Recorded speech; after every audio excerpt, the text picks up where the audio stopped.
প্রথম রমজানে আমাদের ইফতারে দুজনের জন্য কী কী আয়োজন করেছিলাম তো সব কিছু নিয়ে থাকছে আজকের ভিডিওতে এবং সবাইকে রমজানের অনেক অনেক শুভেচ্ছা। আসসালামু আলাইকুম। কেমন আছো তোমরা সবাই? আশা করি তোমরা সবাই খুব ভালো আছো প্রথম রমজানে।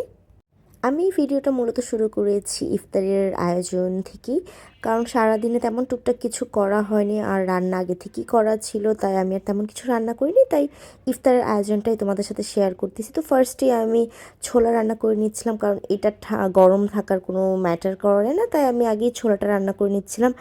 আর আমাদের যাদের লাইনের গ্যাস তারা তো জানোই যে গ্যাসের কি অবস্থা, তাই আমি মোটামুটি 3:30টার দিক দিয়ে রান্না করতে চলে আসছি। তোমরা দেখতেই পারতেছো চুলায় গ্যাস এটাই ছিল ফুল গ্যাস, পুরা যতক্ষণ ইফতার হওয়ার আগ পর্যন্তই এতটুকুই পাওয়ার ছিল গ্যাসের। তো আমি ফার্স্টেই ছোলা সিদ্ধ করে নিয়েছিলাম একটা হাঁড়িতে। তো আর বেসিক কিছু জিনিসপত্র দিয়ে আমি ছোলাটাকে একটু রান্না করে নিচ্ছিলাম। আর আমার ছোলার মধ্যে এই আলুটাটা খুব পছন্দ। আলু হলে আমার মনে হয় ছোলা মাখাটা খুবই মজা লাগে।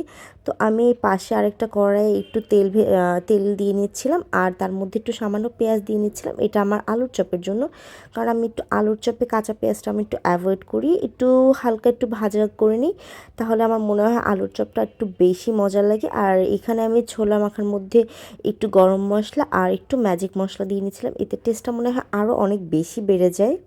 আর আমি একটু ছোলার মধ্যে একটু পানি দিয়ে একটু বলক তুলে নিচ্ছিলাম। আর এদিক দিয়ে আমি একটু মরিচ টেলে নিচ্ছিলাম আলুর চপের জন্য।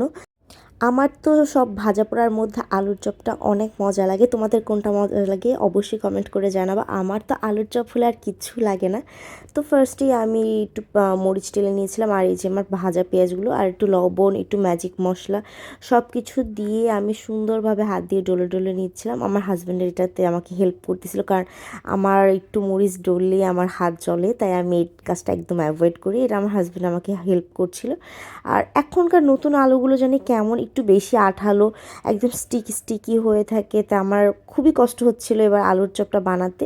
তো আমি আলুর চপের পাশাপাশি একটু ডিমের চপও করে নিচ্ছিলাম, দুটো ডিমের চপ করে নিয়েছিলাম। আর এদিকে আমি একটু ধনে পাতা দিয়ে একদম লাস্ট ফিনিশিং দিচ্ছিলাম ছোলাতে। আর ধনে পাতাটা দিলে এখন কেন জানি সব রান্নাতেই একদম অন্যরকম একটা সুন্দর লাগে। তারপর আমি কড়াইয়ে আলুর চপগুলো ভেজে নিচ্ছিলাম। আর কড়াইয়ের মধ্যে ভাজাভাজি করলে কেমন যেন একটা সুন্দর হয়, জিনিসগুলো ফুলে ফুলে উঠে, আমার খুব ভালো লাগে ডুবো তেলে। আমার ফ্রাই প্যানে একদম ভাজাভুজি করতে ভালো লাগে না।